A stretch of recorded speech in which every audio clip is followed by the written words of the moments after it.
नमस्कार दोस्तों। मेरा नाम है विजय कुमार। आप देख रहे हैं कॉमिक्स पिटारा चैनल को। तो चलिए दोस्तों, तुलसी कॉमिक्स की शानदार स्टोरी को शुरू करते हैं, जिसका नाम है यक्ष का कायाकल्प। तो देख सकते हैं इसका कवर पृष्ठ, जो कि कुछ इस तरह का है। तो चलिए इसकी शानदार स्टोरी को हम शुरू करते हैं। एक बार भार्गव ऋषि नंदन नगर राज्य में पधारे। नगरवासी उनके दर्शनों को उमड़ पड़े। वे लोगों को धर्म का उपदेश देने लगे। धर्म ही हमारे जीवन का सार है। जो मानव धर्म की राह से भटक गया, वो जीते हुए भी मरे के समान है। धीरे धीरे संध्या हो चली। भक्त जनों, शाम गहराने लगी है। अब आप लोग अपने अपने घर जाओ। कोई भी श्रोता अपने स्थान से ना उठा। ये देख भार्गव ऋषि हैरान हो उठे। आप लोग अपने घर क्यों नहीं जा रहे हैं? ऋषिवर, आप भी हमारे साथ चले। यहाँ आपका अकेले ठहरना ठीक नहीं है। क्यों? यहाँ रुकने में क्या परेशानी की बात है?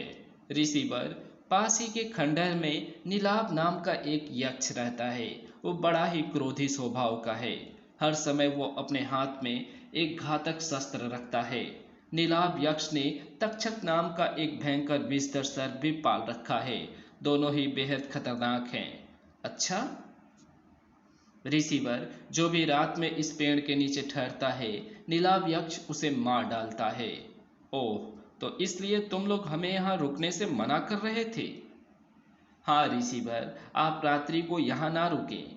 आप लोग मेरी चिंता ना करें। नीलाभ यक्ष मेरा कुछ भी नहीं बिगाड़ पाएगा। निश्चित होकर सब लोग अपने अपने घर जाओ।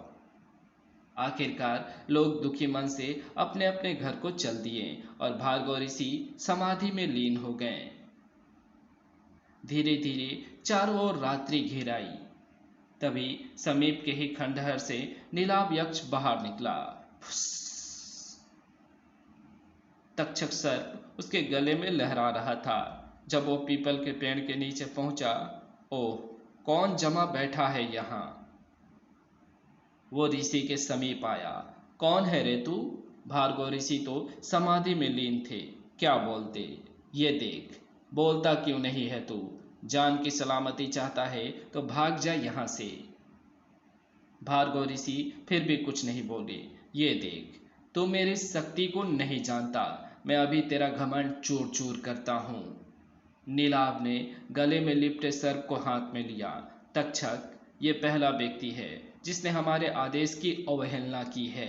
इस घमंडी ऋषि को डस लो। ये कह नीलाभ यक्ष ने तक्षक को भार्गव ऋषि की ओर उछाल दिया। यही वो क्षण था जब भार्गव ऋषि की समाधि टूटी। तब तब ऋषि ने तक्षक की ओर दृष्टि उठाई।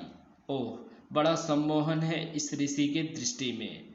तो मंत्रमुग्ध सा तक्षक वायुमंडल में जहां का तहां रुक गया। तब भार्गव ऋषि ने तक्षक से कहा, तक्षक, जो तुम करने जा रहे थे, क्या वो उचित है? सोचो, हमें डस कर तुम्हारा क्या हित होगा? ऋषि कह तो ठीक रहा है। तक्षक को जहां का तहां रुका देख। तक्षक, क्या मैंने इसी दिन के लिए तुम्हें पाला पोसा था? मेरे आदेश का तुरंत पालन करो तक्षक। नहीं, मैं तुम्हारा आदेश अब नहीं मानूंगा नीलाभ यक्ष। तक्षक, मुझे नहीं पता था कि तुम इतने नमक हराम निकलोगे। कोई बात नहीं, तुम मेरा कहना ना मानो। अब मैं ही इस ऋषि को मजा चखाऊंगा। नीलाभ यक्ष ने अपना शस्त्र हवा में लहराया। ऋषि, अब तेरी खैर नहीं। तभी तक्षक उड़कर नीलाभ की ओर आया और फुस। आह! नीलाभ पृथ्वी पर गिर पड़ा। तुम घबराना नहीं नीलाभ यक्ष, मैं शीघ्र ही तुम्हारा उपचार कर देता हूँ। आह! तक्षक अपना काम कर गायब हो चुका था। इतने में लोगों की भीड़ वहां आ जुटी। ऋषिवर, इस यक्ष को मरने दीजिए। ये बहुत अत्याचारी और पापी है। हाँ ऋषिवर, इसने हमारे निर्दोष लोगों का वध किया है। इसको अपने किए की सजा मिलने दीजिए ऋषिवर। आह! तुम लोग ठीक कह रहे हो, पर इस समय ये कष्ट में है। हमें इसकी मदद करनी चाहिए। ये कह भार्गव ऋषि अपने कर्म में लग गए। आह! ऋषि, इस अत्याचारी पर रहम नहीं कीजिए। पिच। नीलाभ के प्रति लोगों में आक्रोश बढ़ता ही जा रहा था। तब भार्गव ऋषि ने लोगों को इस प्रकार समझाया, यक्ष, नीलाभ ने अब तक जो भी किया अपने स्वभाव के अनुकूल ही किया। अब मैं अपने स्वभाव के अनुकूल ही कार्य कर रहा हूँ, कृपया मुझे रोको नहीं। ऋषि का ये कथन सुन लोगों का क्रोध शांत हो गया। तब ऋषि पुनः अपने कार्य में जुट गए। पिच भार्गव ऋषि द्वारा किए गए उपचार के कारण नीलाभ शीघ्र मौत के मुंह से निकल आया। नीलाभ, तुम ठीक तो हो ना? ऋषि के मृदु एवं स्नेह से भरे वचन सुन नीलाभ उनके चरणों में गिर पड़ा। ऋषिवर, मुझे क्षमा कर दो। अज्ञान ने मुझे पापी और अत्याचारी बना दिया था। आपके व्यवहार से मेरे मन का पाप धुल गया है। मुझे इसका मार्ग दिखाइए ऋषिवर, मुझ जैसे पापी का उद्धार हो सके। नीलाभ, तुम मन से पश्चाताप कर रहे हो, इसलिए अब तुम सचमुच पाप मुक्त हो जाओगे। मानवता की सेवा करना अपना धर्म बना लो। दिन दुखिया की सहायता को सदैव तत्पर रहो, किसी को सताओ नहीं। ऐसा करने पर तुम्हारा जीवन सार्थक हो जाएगा नीलाभ। ऋषिवर, अब मैं आपके बताए मार्ग पर ही चलूंगा। नीलाभ का बदला हुआ रूप देख सभी ने चैन की सांस ली। रात्रि बहुत हो चुकी है, अब आप सब लोग अपने घर को जाइए। लोगों ने तुरंत उनके आदेश का पालन किया। लोगों के जाने के पश्चात नीलाभ, अब तुम भी जाओ। मैं कहाँ जाऊंगा ऋषिवर, मेरा स्थान तो अब आपके चरणों में है। नीलाभ, हमारा कोई ठिकाना नहीं है, हमारे साथ कहाँ कहाँ भटकोगे तुम? ऋषिवर, मेरी विनती है कि मुझे अपनी सेवा में ले लीजिए। ठीक है नीलाभ, यदि तुम्हारी ऐसी ही इच्छा है तो मैं तुम्हें रोकूंगा नहीं। मैं धन्य हुआ ऋषिवर। नीलाभ उसी रात से भार्गव ऋषि की सेवा में जुट गया।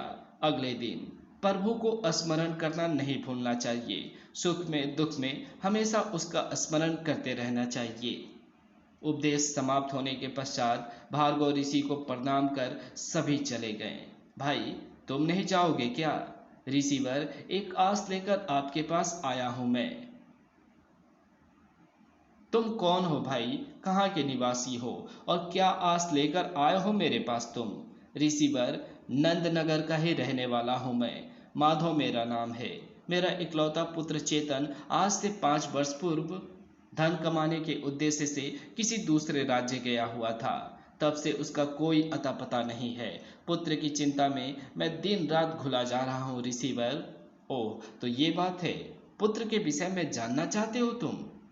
हाँ ऋषिवर, आप सर्वज्ञानी हैं, भूत वर्तमान और भविष्य तीनों कालों के बारे में जानते हैं आप। कृपया मेरे पुत्र के भविष्य में बताइए। वो कहाँ है, क्या कर रहा है, कब लौट रहा है?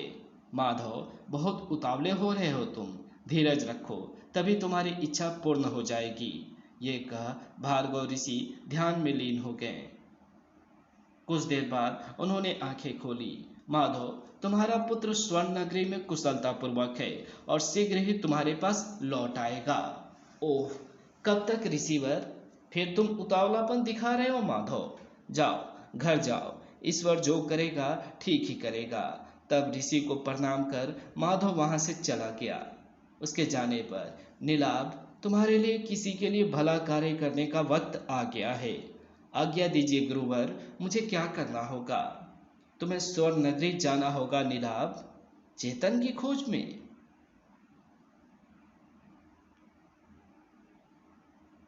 हाँ नीलाभ, तुम्हें ही ये नेक काम करना होगा।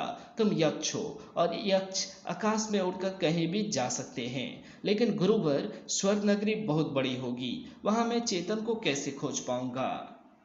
स्वर्ण नगरी के मुख्य चौराहे पर चेतन की जौहरी की दुकान है। वह स्वर्ण नगरी का मुख्य जौहरी है। ओ गुरुवर, चेतन ने व्यापार में 5 वर्षों में ही इतनी उन्नति कैसे कर ली, जो वो वहां का मुख्य जौहरी बन बैठा? मुकद्दर की बात है सब। चेतन का मुकद्दर बलवान था, जो स्वर्ण नगरी पहुंचने पर उसे वहां के मुख्य जौहरी रत्नेश के यहाँ नौकरी मिली। अपने मृदु व्यवहार से शीघ्र ही चेतन ने जौहरी रत्नेश का दिल जीत लिया। काम भी मन लगाकर करता। उसके इसी गुण से प्रसन्न होकर रत्नेश ने अपनी इकलौती पुत्री हीरा का विवाह चेतन के साथ कर दिया। रत्नेश के मरते ही चेतन के हाथ में सारा कारोबार आ गया। यही है चेतन की उन्नति की कहानी। सचमुच चेतन मुकद्दर का बड़ा धनी निकला। नीलाभ, देरी ना करो और तुरंत स्वर्ण नगरी रवाना हो जाओ। जो आज्ञा गुरुदेव। नीलाभ ने भार्गव ऋषि के पांव छुए और साए आकाश में उड़ गया। शीघ्र ही नीलाभ स्वर्ण नगरी पहुंचा। नगर का मुख्य चौराहा तो मिल गया, अब चेतन की दुकान तलाश करो। हाँ, यही दुकान चेतन का हो सकता है। दुकान पर वो चढ़ गया। क्या आपका ही नाम चेतन है? हाँ, लेकिन आप कौन हैं? मैं नंदनगर से आया हूँ चेतन जी। तुम नंदनगर से आए हो? क्या मेरे पिता से मिले थे? हाँ, मिला था। उन्हीं की सूचना लेकर ही आया हूँ तुम्हारे पास। कैसे हैं वे? तुम्हारी विरह में कैसे ठीक रह सकते हैं तुम्हारे पिता चेतन? तुम्हारे गम में वे घुले जा रहे हैं। कैसे पुत्र हो तुम चेतन? यहाँ साहब बनकर तुम सुखपूर्वक जीवन व्यतीत कर रहे हो और वहाँ तुम्हारा पिता गरीबी में जीवन काट रहा है। धिक्कार है तुम पर। सचमुच मेरी आंखों पर धन का पर्दा चढ़ गया था। मित्र, तुमने मेरी आंखें खोल दी। मैं अपने पिता से मिलना चाहता हूँ, मुझे उनके पास ले चलो, इसलिए तो मैं तुम्हारे पास आया हूँ। चेतन उसे अपने हवेली में ले आया। हीरा, ये मेरे पिता गृह से आए हैं, इनका उचित सत्कार करो। जी स्वामी। हीरा ने नीलाभ का यथोचित आदर सत्कार किया। तत्पश्चात अब तुम दोनों मेरी पीठ पर बैठ जाओ। तुम्हारी पीठ पर? लेकिन क्यों? नंदनगर नहीं जाना है क्या? हाँ, जाना तो है, पर तुम्हारी पीठ पर कैसे जा पाएंगे वहां? ये सुन नीलाभ हंस पड़ा। मित्र चेतन, मैं साधारण मानव नहीं हूँ, मैं एक यक्ष हूँ। तुम यक्ष हो? हाँ मित्र, यक्ष आकाश में उड़ सकते हैं। तभी मैं तुम दोनों की पीठ पर बैठ जाने को कह रहा हूँ, ताकि तुम्हें लेकर मैं नंदनगर की ओर उड़ान भर सकूं। ओह, ये बात है। तब झिझकते हुए चेतन और हीरा नीलाभ की पीठ पर बैठ गए। तब नीलाभ नंदनगर की ओर उड़ चला। ओह, कितनी रोमांचक यात्रा है। शीघ्र ही, लो माधव काका, मैं तुम्हारे पुत्र और बहू को ले आया हूँ। जुग जुग जियो बेटा, सदा सुहागिन रहो बहू। यक्ष नीलाभ, मैं तो तुम्हें बहुत बुरा समझता था। आज मेरा बिछड़ा बेटा मुझसे मिलाकर तुमने मुझ पर बहुत बड़ा उपकार किया है। ईश्वर तुम्हारा भला करे। तब नीलाभ वहां से लौट पड़ा। तब वो भार्गव ऋषि के पास पहुंचा। पहुंचा आए बिछड़े पुत्र को पिता के पास नीलाभ। हाँ गुरुवर। ये कार्य करके तुम्हें कैसा लग रहा है नीलाभ? गुरुवर, आज तक मैं लोगों को सताता ही रहा हूँ, इसलिए लोगों की गाली ही खाता रहा हूँ। आज जीवन में पहली बार मैंने एक नेक काम किया है। उस नेक काम की शीतलता मेरे मन को प्रफुल्लित किए दे रही है। मैं अपार शांति का अनुभव कर रहा हूँ। अच्छाई करके हमेशा सुख का ही अनुभव होता है नीलाभ। आप सत्य कह रहे हैं गुरुवर।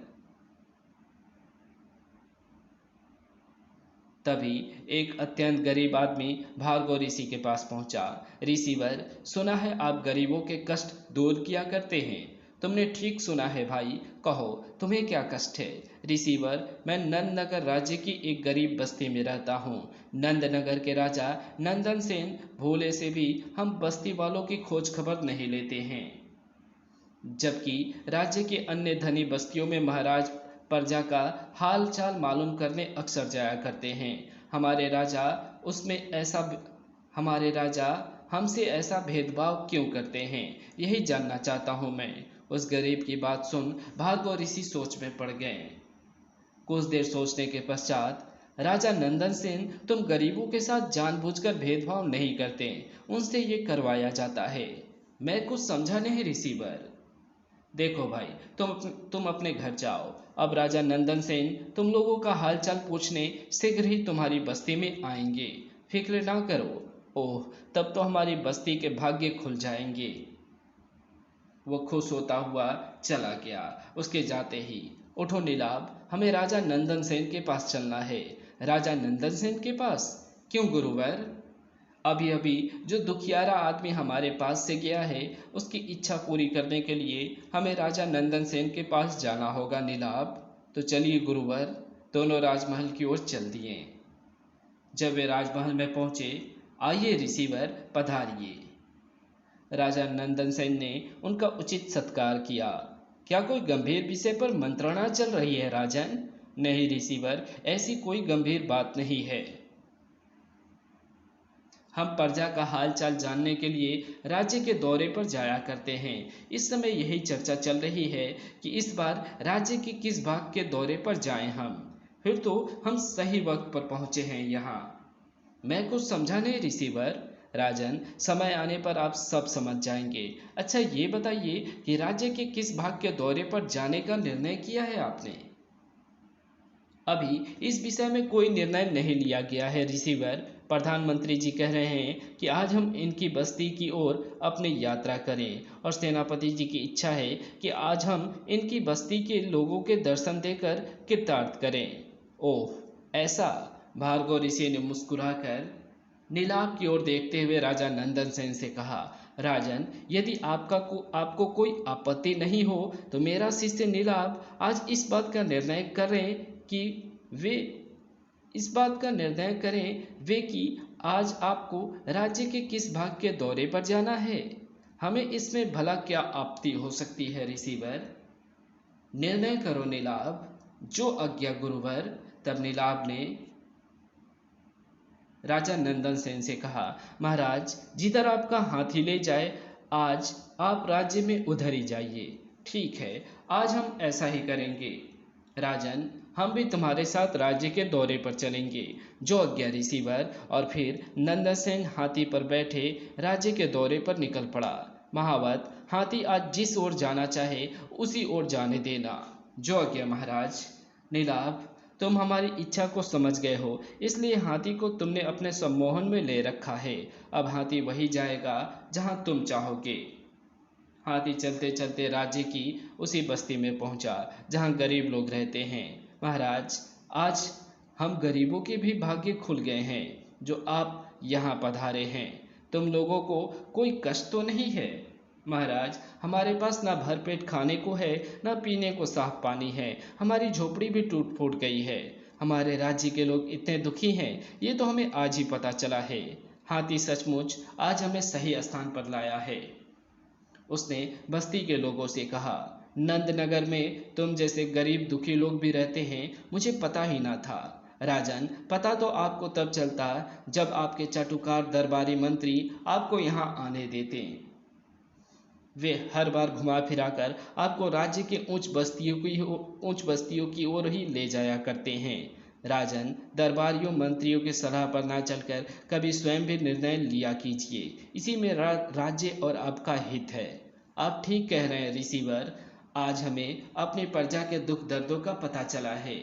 वो बस्ती के लोगों से बोला, हमें खेद है, हमारे शासनकाल में तुम लोगों को अब तक कष्ट उठाने पड़े, पर अब हम वचन देते हैं शीघ्र ही आपकी बस्ती का उद्धार किया जाएगा। ये सुन महाराज की जय। महाराज अमर रहें। अच्छा महाराज, अब हम चलना चाहेंगे। आप कहाँ जा रहे हैं ऋषिवर? महल चलिए और वहाँ कुछ दिन तक रुककर हमारा आतिथ्य स्वीकार करें और हमें कृतार्थ कीजिए ऋषिवर। राजन, हम जिस उद्देश्य से आपके पास आए थे वो पूर्ण हो चुका है, इसलिए अब हमें आज्ञा दीजिए, जैसी आपकी इच्छा ऋषिवर। और फिर नीलाभ, हमें खुशी है कि तुम अपने प्रभाव से हाथी को सही जगह पहुंचाया। तो आप सब जान गए हैं ऋषिवर। नीलाभ, इसी प्रकार लोगों की सेवा में लगे रहना। जो आज्ञा गुरुवर। यक्ष नीलाभ अब लोगों को सताने के स्थान पर उनके दुख दर्द में शामिल होने लगा। संकट में पड़े लोगों की सहायता को वो सदैव तत्पर रहने लगा। इस कारण लोग उसे दयालु यक्ष कहने लगे। और इसी के साथ ये कहानी यही समाप्त होती है। तो आपको ये वीडियो कैसी लगी? अगर आपको ये वीडियो अच्छी लगी हो तो इस वीडियो को लाइक शेयर कमेंट ज़रूर कर देना। चैनल पे नए हो तो चैनल को सब्सक्राइब कर ऑल नोटिफिकेशन को सिलेक्ट ज़रूर कर देना। तो मिलते हैं आपसे किसी और नई वीडियो में, तब तक के लिए बाय।